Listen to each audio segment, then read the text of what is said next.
सभी का न्यूज 18 राजस्थान पर मैं हूं आपके साथ हेमंत कुमार। और चलिए खबरों की शुरुआत करेंगे इस वक्त की सबसे बड़ी खबर के साथ। जयपुर के आमेर से बड़ी खबर मिल रही है, जहां स्टेनो प्रतियोगी परीक्षा में अव्यवस्थाओं के गंभीर आरोप लगे हैं।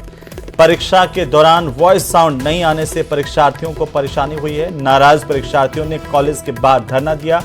जानकारी के मुताबिक 3 पारी में परीक्षा का आयोजन हुआ था। बोर्ड अध्यक्ष तक भी परीक्षा में अव्यवस्था का मामला पहुंचा है, जहां पर बोर्ड अध्यक्ष आलोक राज ने मामले की जांच करवाकर कार्रवाई करने का भी आश्वासन दिया है। कुकस के आर्य कॉलेज में आयोजित हुई थी स्टेनोग्राफर भर्ती परीक्षा, जिसमें अव्यवस्थाओं के गंभीर आरोप लग रहे हैं। ये बड़ी खबर जयपुर के आमेर इलाके से।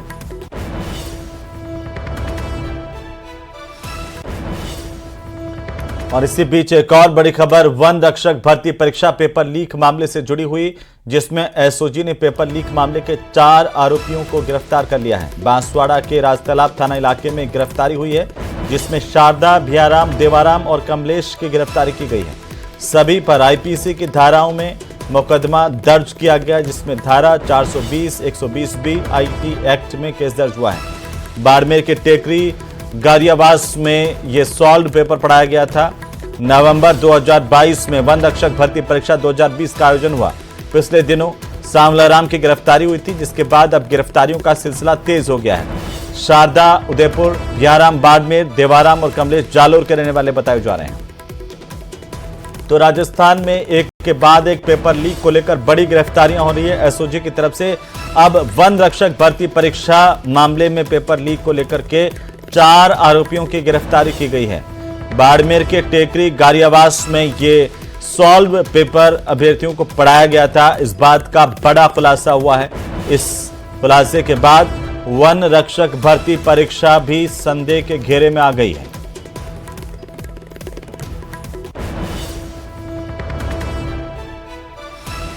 और इसी बीच भरतपुर से बड़ी खबर मिल रही है। एसओजी ने यहां पर एक प्रोबेशनर एसआई को राउंड अप किया है। एसओजी के निर्देश पर यह राउंड अप हुआ, हिरासत में लिया गया। उद्योगनगर थाने में प्रोबेशनर एसआई को रखा गया है और माना जा रहा है कि कल सुबह एसओजी की टीम यहां पर जब पहुंचेगी तो भरतपुर पहुंचने के बाद इसे पूछताछ करते हुए जयपुर लेकर के आएगी।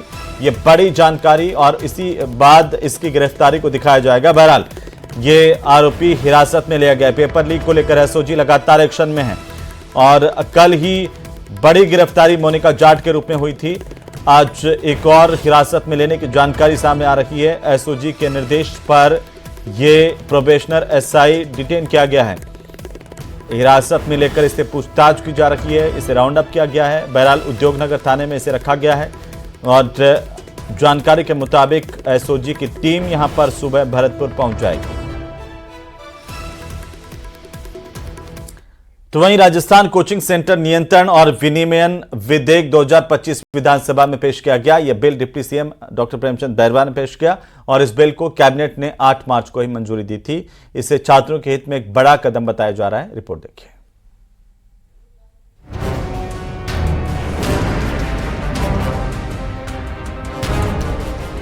कोचिंग सेंटर्स पर नकेल कसने की तैयारी। राजस्थान कोचिंग सेंटर नियंत्रण और विनियमन विधेयक 2025 पेश। बिल लागू होने से पहले कोचिंग संचालक आशंकित। कांग्रेस बोली निर्देश लागू नहीं होंगे तो लाभ नहीं। प्रदेश में कोचिंग स्टूडेंट्स की आत्महत्या रोकने और कोचिंग सेंटर्स पर कंट्रोल करने के लिए विधानसभा में बिल पेश हो गया है। इस बिल को मौजूदा सत्र में ही बहस के बाद पारित करवाया जाएगा। डिप्टी सीएम और उच्च शिक्षा मंत्री डॉक्टर प्रेमचंद बैरवा ने बुधवार को राजस्थान कोचिंग सेंटर नियंत्रण और विनियमन विधेयक 2025 को सदन में रखा। कोचिंग सेंटर पर कंट्रोल करने वाले इस बिल में नियमों के उल्लंघन पर कड़ी कार्रवाई का प्रावधान है। कोचिंग सेंटर्स को सरकार के नियमों का पालन करना होगा। 50 या इससे ज्यादा छात्रों वाले कोचिंग सेंटर्स बिल के दायरे में आएंगे। प्रत्येक कोचिंग संस्थान का पंजीकरण अनिवार्य कर दिया जाएगा। इतना ही नहीं, कोचिंग सेंटर्स की निगरानी के लिए नई अथॉरिटी बनाई जाएगी। हर जिले में जिला मजिस्ट्रेट की अध्यक्षता में एक कमेटी बनाई जाएगी। अथॉरिटी और जिले की कमेटी कोचिंग सेंटर्स पर नजर रखेगी। विधेयक का उद्देश्य कोचिंग छात्रों की सुरक्षा को सुनिश्चित करना है। कोचिंग सेंटर्स की व्यवस्था को पारदर्शी बनाने के लिए पोर्टल बनेगा। साथ ही छात्रों की काउंसलिंग के लिए हेल्पलाइन भी शुरू की जाएगी। जहां बीजेपी ने बिल की तारीफ करते हुए इसे अच्छा कदम बताया है, तो वहीं कांग्रेस ने कहा कि जब तक गाइडलाइंस अच्छे से लागू नहीं की जाती तब तक कोई फायदा नहीं होगा। कानून बनने के बाद राजस्थान में कोचिंग संस्थानों की जो मनमानी है उसके ऊपर लगाम लगेगी। 50 से ऊपर के छात्रों की संख्या के जो कोचिंग सेंटर्स है उनके ऊपर ये लागू होगा और इसके लिए एक अथॉरिटी बनाई जाएगी जो राजस्थान के शिक्षा सचिव की अध्यक्षता में काम करेगी और उससे सुनिश्चित करेगी सरकार कि राजस्थान में कोचिंग संस्थानों की मनमानी नहीं चले, अवैध फीस वसूली का खेल नहीं चले और छात्रों के ऊपर अनावश्यक दबाव नहीं बनाया जा सके। 16 साल के जो बच्चे हैं उनको पहले कोचिंग के अंदर प्रावधान ड्राफ्ट में है, उसके अंदर नहीं था कि वो कोचिंग करेंगे, उन पे रोक रहेगी। लेकिन अब सरकार उसको वापस करके तो फिर वही बच्चों पे एक बटन डालने वाला काम कर रही है। ऐसा लग रहा है जैसे सरकार ने कोचिंग संस्थानों से मिली भगत करके वापस छूट देने की तैयारी कर ली है, जो कि मैं समझता हूँ छोटे बच्चों का, जब आप बालिग से भी छोटे बच्चे हैं वो बालिग ही नहीं हुए, इतना भारी आप उन पे प्रेशर डाल रहे हो। इस बिल को लेकर कोचिंग इंस्टीट्यूट संचालकों की मिली जुली प्रतिक्रिया देखने को मिल रही है। कुछ संचालकों का मानना है कि सरकार के कोचिंग सेंटर बिल से कोचिंग इंस्टीट्यूट पर इसका प्रभाव पड़ेगा। वहीं कई कोचिंग संचालकों का यह भी कहना है कि सरकार ने जो नियम बनाए वे बच्चों की सहूलियत के लिए बनाए गए हैं। 16 वर्ष से कम उम्र के बच्चे कोचिंग में एडमिशन नहीं ले सकते। ये तो जबरदस्ती का मनमाना सा एक कह सकते कि सरकार ने आदेश देने की कोशिश कर रही है। आप बताइए, फिर तो हम एक तरीके से नए टाइप का अवसाद क्रिएट कर देंगे। हम कौन होते हैं कि जो ये पुश करें कि नहीं आपका बच्चा फिजिक्स, केमिस्ट्री, मैथमेटिक्स या बायोलॉजी को डिटेल में नहीं पढ़ सकता है। फिर तो कल यही बातें होगी कि कोई बच्चा डांस क्लासेस कर रहा है, उसकी एक्स्ट्रा कोचिंग कर रहा है, कोई बच्चा क्रिकेट की एक्स्ट्रा कोचिंग कर रहा है, उनको भी आप रोक दीजिए, वो भी तो कोचिंग इंस्टीट्यूट ही है। आपको बता दें कि कैबिनेट ने 8 मार्च को इस बिल को मंजूरी दी थी। इसे छात्रों के हित में एक बड़ा कदम बताया था। अब जब ये विधेयक विधानसभा में पेश हो गया है तो ऐसे में उम्मीद है कि इस बिल के लागू होने के बाद कोचिंग संस्थानों की मनमानी पर अंकुश लगाने में सरकार को कामयाबी मिलेगी। न्यूज़ 18 राजस्थान के लिए जयपुर से सुधीर शर्मा और अरबाज अहमद की रिपोर्ट। तो वहीं राजस्थान विधानसभा में आज की कार्यवाही हंसी ठहाकों के साथ शुरू हुई। स्पीकर वासुदेव देवनानी की तरफ से टोका-टोकी भी की गई। दरअसल कार्यवाही की शुरुआत होते ही विधायक रेवंत राम डांगा ने राम किया तो देवनानी ने उन्हें टोकते हुए कहा कि आप प्रश्न पूछिए। रामाश्यामा हो गई, जिस पर सभी सदस्य हंस पड़े। इसके बाद डांगा के प्रश्न संख्या 420 बोलने पर भी सदन में एक बार फिर से जोरदार ठहाका लगा और सभी सदस्य हंस पड़े। राम साहब, आप तो प्रश्न पूछो, अभी राम हो गई अपनी, उसके बाद करेंगे। सबसे पहले होली की सभी को शुभकामनाएं। मेरे आदरणीय आदर्श बड़े को प्रश्न पूछो ना, छोटों को राम साहब। प्रश्न पूछो। प्रश्न संख्या 420। माननीय मंत्री जी विराजो प्रश्न संख्या 420 जो है सो है। माननीय मंत्री जी बोले 420। तो जयपुर के चिड़ियाघर में 9 साल की कड़ी मेहनत के बाद एक ऐसा चमत्कार हुआ जिसने वन्य जीव प्रेमियों और वन विभाग में खुशी की लहर दौड़ा दी है। पहली बार धरती के सबसे बड़े पक्षी माने जाने वाले अफ्रीकी शुतुरमुर्ग की कैप्टिव ब्रीडिंग से एक नन्हे चूजे ने इस दुनिया में कदम रखा है। रिपोर्ट देखिए।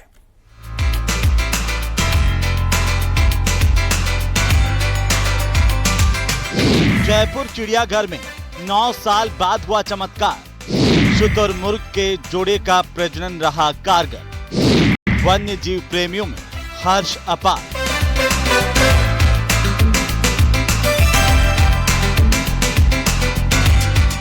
जयपुर चिड़ियाघर ही नहीं बल्कि पूरा राजस्थान जिस पल का इंतजार कर रहा था वो पूरा हो चुका है।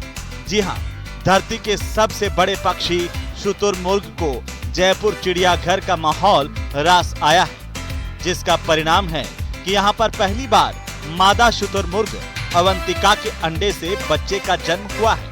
तो देश में इसे ऐतिहासिक उपलब्धि के तौर पर देखा जा रहा है, क्योंकि ये पहली बार है जब किसी चिड़ियाघर में शुतुरमुर्ग का बच्चा जन्मा है। मल्लिकार्जुन और अवंतिका 2021 में चेन्नई से लाए गए थे। मल्लिकार्जुन और अवंतिका ने रचा इतिहास। शुतुरमुर्ग अवंतिका ने फरवरी में 11 अंडे दिए थे। एक अंडे से चूजा निकला बाहर, बाकी अंडों का इंक्यूबेशन जारी। चूजा पूर्ण रूप से स्वस्थ है, व्यवहार भी सामान्य है। सीसीटीवी कैमरों से निगरानी की जा रही है। इसकी मॉनिटरिंग के लिए हम राउंड द क्लॉक 24/7 इसको मॉनिटर कर रहे हैं और जो इसकी कोई हरकतें हैं जिस तरह से कर रहा है उसको हर 1 घंटे में रिकॉर्ड कर रहे हैं। जो भी सारी चीज़ें हैं और सुरक्षा भी रहे किसी तरह की बिल्ली या बाज वगैरह इस तरह के जानवर से। 24/7 का जो मॉनिटरिंग है वो इसीलिए है कि इसको कोई नुकसान ना पहुंचाए, चाहे बिल्ली है, चाहे कौवा है या दूसरा कोई भी है।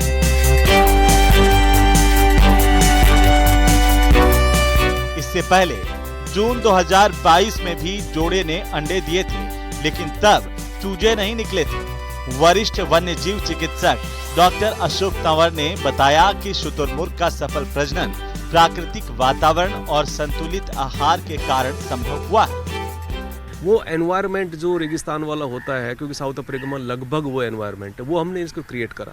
उसके अलावा जो भी नेचर के अंदर इनको फल फ्रूट या बीज मिलते थे उसकी कोशिश करी कि करीबन 6 से लेके 8 तरह का हम इनको दाने को ग्राइंड करके वो हम दे रहे हैं। सीजनल फ्रूट्स इनको दे रहे हैं।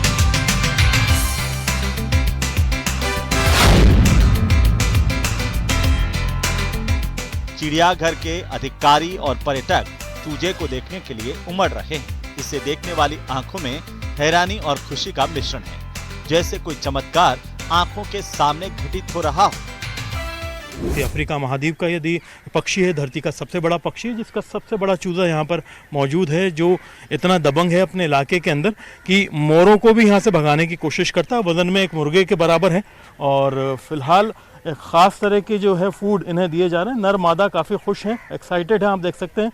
और बाकी जो अंडे रखे हुए हैं उसमें दोनों आधा आधा वक्त बांट करके नर और मादा अंडों को सह रहे हैं, ताकि उनसे भी जल्दी अच्छी सी गुड न्यूज़ सामने आ सके। कैमरा पर्सन अविनाश के साथ में अरबाज अहमद, न्यूज़ 18 के लिए, जयपुर से।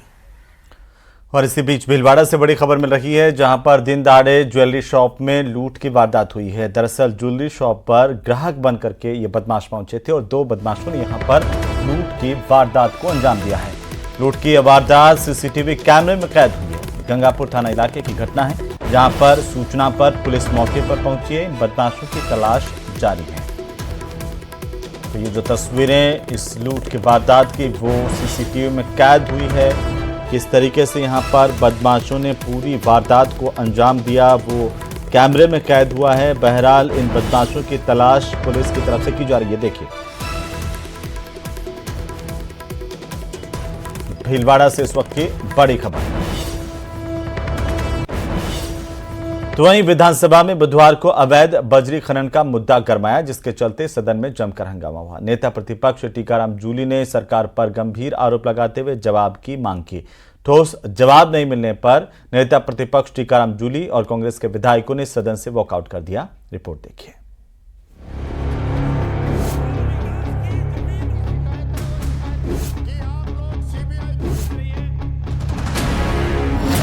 सदन में हंगामा जोरदार। अवैध खनन पर कांग्रेस का तीखा प्रहार। जूली ने कहा, कुंभकर्ण की नींद सो रही सरकार। जोगाराम पटेल ने किया कड़ा पलटवार। सांचौर विधायक जीवाराम चौधरी ने फर्जी पट्टों की जांच कराने को लेकर सरकार से सवाल किया। अरे आप बैठो, एक बार सुन लो पहले पूरा जवाब। मैं बात कर रहा हूँ महिला बाल विकास की जमीन आवंटित जमीन पर भी पिछली सरकार ने पट्टे दे दिए। वो जो पूछ रहे हैं वो खारिज करोगे कि नहीं करोगे, ये निवेदन कर रहा हूँ मैं। तो जिन जिन पट्टों के प्रति आपकी शिकायत है वो शिकायत प्रस्तुत कर दीजिए।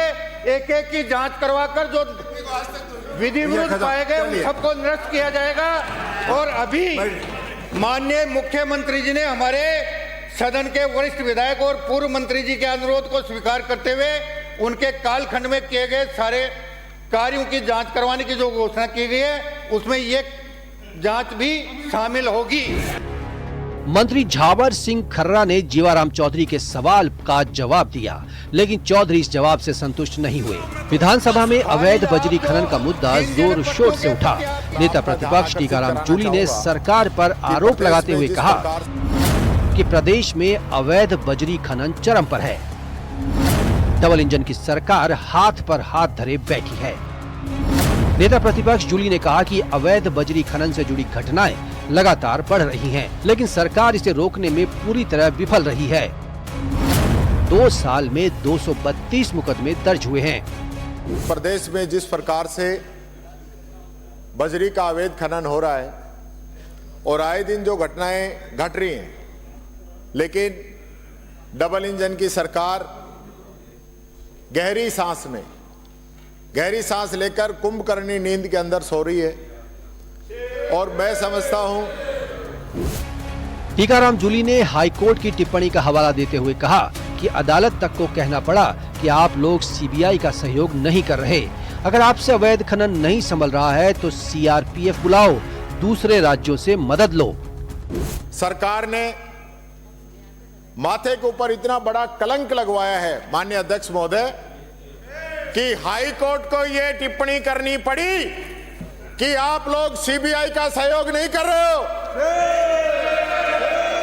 और यही नहीं, अगर आप लोगों से अवैध खनन नहीं संभल सकता तो सीआरपीएफ लगा दो या अन्य राज्यों की मदद ले लो। ये इस सरकार का आचरण है माननीय अध्यक्ष महोदय। टीकाराम जूली के तीखे सवालों के बाद सदन में सत्ता पक्ष और विपक्ष के बीच तीखी बहस शुरू हो गई। कांग्रेस विधायकों ने तुरंत जवाब देने की मांग की, लेकिन जवाब नहीं मिलने पर कांग्रेस ने सदन से वॉकआउट कर दिया।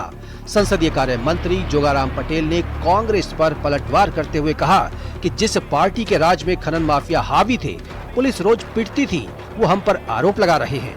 कांग्रेस को पहले अपने घर में झांकना चाहिए। उनके पास कोई ठोस मुद्दा नहीं बचा, इसलिए वो बिना कारण हंगामा कर रहे हैं। माननीय अध्यक्ष महोदय, जिस पार्टी के राज के अंदर अवैध बजरी के खनन होता था, पुलिस पिटती थी, खनन माफिया हावी होते थे, सीएम मंत्री बना दिए गए थे, वो हम पर आरोप लगावे। अपने घर में और अपन झांक कर देखे, कांच के मकान में रहने वाले पत्थर नहीं फेंक सकते। हम उनकी निंदा करते बोलेंगे। ये कांग्रेस की सदा की आदत रही है और सारा प्रदेश जानता है कि पूरे कांग्रेस शासन में जब 18 से 23 शासन कहा था, किस तरह इनके शासन में घटनाएं घटी। जिस तरह आप देखिए, धौलपुर में एसपी पर अवैध खनन वालों ने गोलियां चलाई, डिप्टी की जीप को छलनी कर दिया और खुद मुख्यमंत्री अशोक गहलोत के गृह जिले जोधपुर में अवैध बजरी के डंपर ने पुलिस के एएसपी पर ही डंप गाड़ी चढ़ा दी। सदन में पहले से ही कांग्रेस और बीजेपी विधायकों के बीच तीखी बहस हो रही थी, जिसे देखते हुए स्पीकर ने जूली को बैठने के लिए कहा।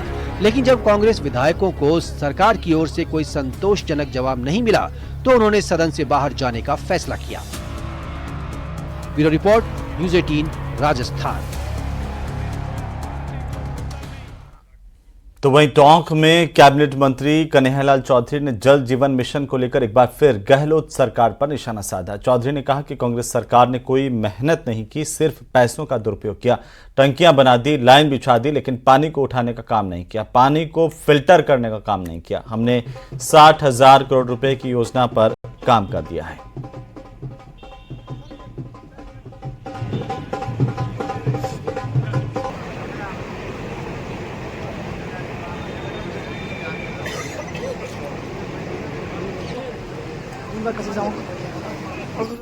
तो अब तक व्यापारियों को पार्टनरशिप के बारे में आपने सुना होगा, लेकिन यदि व्यापार में भगवान को ही बराबर का पार्टनर बना लिया जाए तो इसे आप क्या कहेंगे? आप रिपोर्ट देखिए। सांवलिया सेठ के आगे नहीं किसी की बिसात, धनाध्यक्ष कुबेर की भला क्या औकात। चढ़ावे का बनता जा रहा कीर्तिमान, 1.5 महीने में 25 करोड़ चढ़ावे का अनुमान। चित्तौड़गढ़ स्थित श्री सांवलिया सेठ मंदिर, जिसे कहीं शरण नहीं मिलती, उसे अगजग के शरणदाता निहाल करते हैं। इसीलिए हर भक्त अपनी दृष्टि से अपने आराध्य को निहारता है। किसी के लिए वे हर संकट से उबारने वाले संकट मोचक हैं, तो किसी के लिए पार्टनर। तभी लोग बिजनेस में भगवान सांवलिया सेठ को पार्टनर बनाते हैं। भगवान के नाम का एक हिस्सा तय करते हैं, जिसके बाद प्रॉफिट होने पर एक निश्चित हिस्सा सांवलिया सेठ मंदिर के भंडारे में दान करते हैं। यही वजह है कि श्री सांवलिया सेठ के भंडार में चढ़ावे का रिकॉर्ड बनता जा रहा है। मंदिर के दान पात्र से निकली राशि की गिनती का काम चल रहा है। अभी तक 17 करोड़ रुपए से ज्यादा का चढ़ावा गिना जा चुका है। अभी हमारे होली का क्योंकि होलाष्टक था तो 1.5 महीने का हमारा दान खुला है। इस महीने हम जो उम्मीद कर रहे हैं, अभी तक 17 करोड़ प्लस आ चुका है और ये 25 क्रॉस करेगा। मतलब ऑनलाइन और ऑफलाइन सारा जो हमारा कैश जो हमें प्राप्त होता है तो 25 करोड़ के आसपास इस बार दान हमें प्राप्त होगा। पिछले कुछ समय से मंदिर में श्रद्धालु चांदी से बनी सामग्री भी भेंट कर रहे हैं, जो श्रद्धालुओं के लिए आकर्षण का केंद्र है, जिसमें अफीम के डोडे, क्रिकेट की सामग्री, रथ समेत चांदी से बनी दूसरी सामग्री शामिल है। तो 17 करोड़ से लेके 25 करोड़ तक का दान, मतलब काफी ज्यादा मात्रा में आजकल दान आ रहा है। और दिनों दिन जैसा मुझे लगता है कि अगर महीने की हम बात करें तो ये आने वाले टाइम में 30 करोड़ टच कर जाए। सांवलिया सेठ का मंदिर श्रद्धालुओं की आस्था और विश्वास का प्रतीक है, जहां देश के कोने कोने से श्रद्धालु आकर न सिर्फ नतमस्तक होते हैं, बल्कि अपनी मनोकामना पूरी होने पर भंडार भरने के साथ ही कई उपहार भेंट कर सांवलिया सेठ का आभार भी जताते हैं। न्यूज़ 18 राजस्थान के लिए चित्तौड़गढ़ से पीयूष मुंदड़ा की रिपोर्ट। तो वहीं राजस्थान में रोडवेज विभाग की बड़ी लापरवाही सामने आई है। विभाग ने एक मृत कर्मचारी को पहले बहाल किया, उसके बाद उसका तबादला भी कर दिया। दरअसल विभाग ने जिस शख्स को बहाल किया, कुछ वक्त पहले उसकी असामयिक मौत हो गई थी।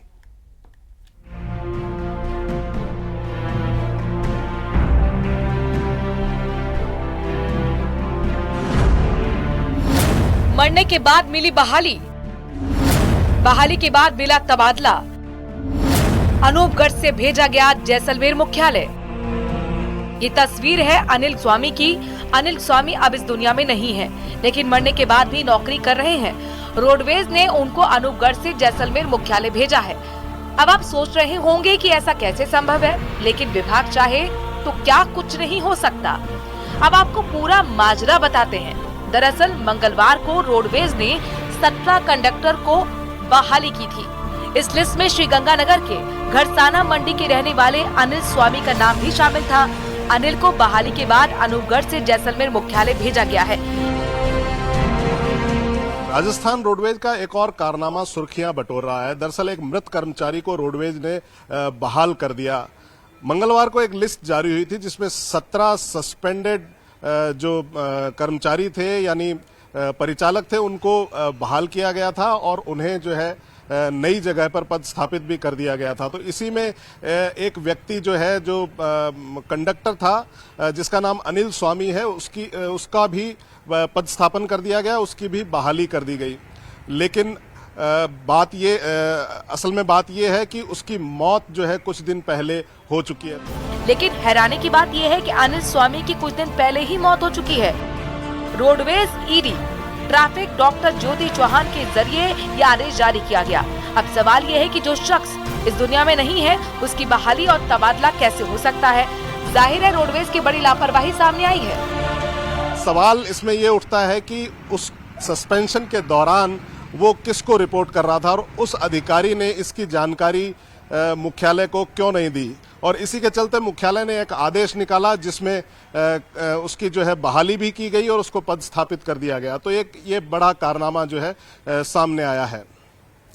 कैमरामैन अविनाश के साथ हितेंद्र शर्मा, न्यूज़ 18 राजस्थान।